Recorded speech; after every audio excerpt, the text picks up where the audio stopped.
What's going on, guys? JPB Duel here. Hope you guys are enjoying your weekend.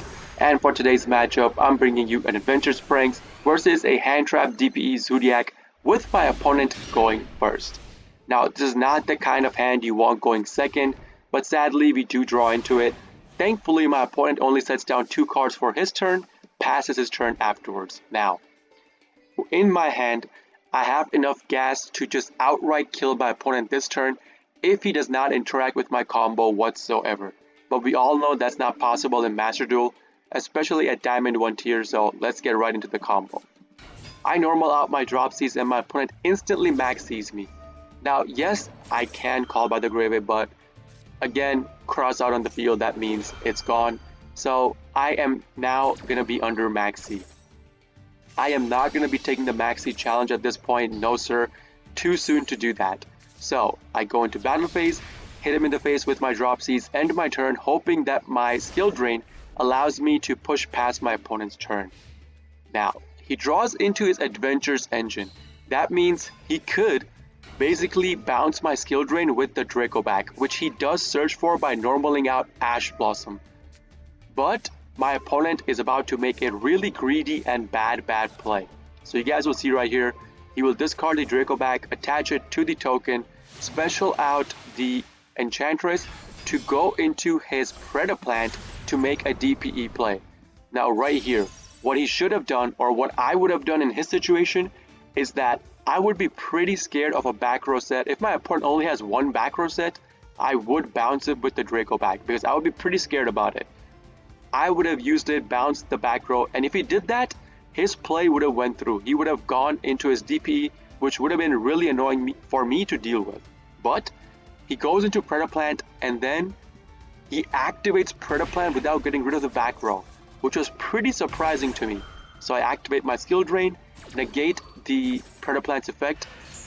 That way, I don't have to worry about DPE on the field for this turn. Now he activates Draco back to bounce my skill drain, after my skill drain already gave me a value play. Goes into battle phase, kills off my drop Cs. That's perfectly fine with me. Next turn, I draw into a Harpy's Feather Duster. Not a good draw, but not a bad draw either, because this way I could clear out his back row. So I do just that, clear out his back row. He gets the Draco back activation. I am okay with that. I normal out my Celestial. Now, this will make it so that I cannot go into my DPE whatsoever this game itself. But Celestial has an effect for battle phase when you attack with it. When you attack with Celestial, you can target one spell card on the field that is face up spell card on the field, destroy it, and if you do, burn your opponent for 500 points of damage. I needed to get rid of the Draco bag so that my skill drain can go through again. That's the whole reason for normaling out the Celestial and doing this play. So I destroy the Draco bag, burn him for 5, kill off the Predaplant as well, and then set down skill drain, end my turn. Now my opponent knows I have skill drain on the field at this point. He should be playing around that somehow. He draws into a Pot of P, and now I realize what kind of deck he's playing. He's playing a Turbo Rush DPE with the Zoodiac engine in there as well, with a bunch of hand traps. He even flipped over a D-Shifter on the Pot of P as well. He flipped over a Fusion Destiny as well, so he uses it to go into DPE. I chainlink my skill drain to it, so that way he cannot kill my cards through DPE's effect anymore. Goes into battle phase, kills off my Celestial, hits me in the face for 25 with DPE. Sorry, 1250 because Pot of P did go through, and ends his turn. I'm okay with all of that. Now I draw into my combo starter card. Sadly, the card I draw into is Roxy's, and Roxy's forces you to banish one card from your hand to activate its effect of specialing out a card on the field. And I had to banish the Pandemonium sadly. If I drew into any other card aside from Roxy's, I had full Butler combo. Skill drain on the field would not have mattered because I would have just sent the Pranks to the graveyard using my Fansies and pulled it out using my Doodle Doo, practically full combo for myself. I even had combo extension with Instant Fusion, so I would have a totally awesome on the field as well with my Butler on my opponent's turn. Sadly, I had to do it that way, so I just go into my combo, send my Pranks, pull it out using my Doodle Doo, go into second copy of Doodle-Doo and put a Dropsies on the field. Then, Instant Fusion into Rocket Ride. So at this point, I'm going towards my totally awesome combo, not my full Butler combo. With this, I target a Link 2 plus Dropsies, put them on the field. 2 level 2 Aquas means you have totally awesome. Now, I could have used this totally awesome for a bunch of different things.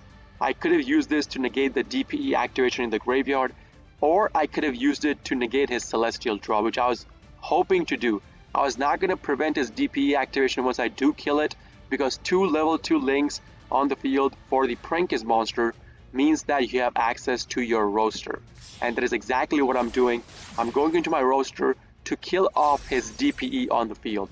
I'm trying to do as much damage as I can to him this turn itself. Right here, I could have chosen to negate the DPE activation, but I chose not to do it. Again, I wanted to save my totally awesome play for his Celestial's draw, not the DPE comeback on the field. We activate Pranks, recycle 3, draw into Crossout. Pretty bad card to draw at this point, but that's still okay. Draw phase, I activate Maxi because I know it's a guaranteed 1 draw because he will be having DPE on the field. And I top deck into Ash Blossom. Like, this is a huge top deck for me. Ash Blossom means that my totally awesome negate does not need to be wasted on Celestial. I could just Ash Blossom the Celestial and negate it, which I proceed to do once he activates his Celestial's banish to draw. Now it resolves, it goes through, really good for us. The card on the field was a Tenki, which would have searched him for his card, the combo starter card for the Zoodiac. I was not too worried about it. Even if he searched for it, I was okay with it because I did have Skill Drain active on the field. But I wanted to negate it so that he would not have more cards on the field basically. So I negate Yoink and I use the Totally Awesome to get my combo starter card in my hand. Another reason for doing the Totally Awesome play is because I wanted to get a combo starter card in my hand for my next turn in case I don't draw into it. So there were 2 reasons for me to do that play. So I do just that, draw into a Griffin, but at this point it doesn't really matter. I could just go up till my Doodle-Doo, I win the game. So I'm going through my combo, go up to my Doodle-Doo, and once I kill off the DPE through my roster, my Doodle-Doo will hit him in the face. Again, it's pretty much game over at this point. So that's going to be the end of the game, guys. If you guys do like this kind of videos, please consider hitting the like button, subscribing to my channel for more daily pranking video uploads, and if you guys are interested in the live version of all of this, I do live stream on Twitch, twitch.tv/jpbduel.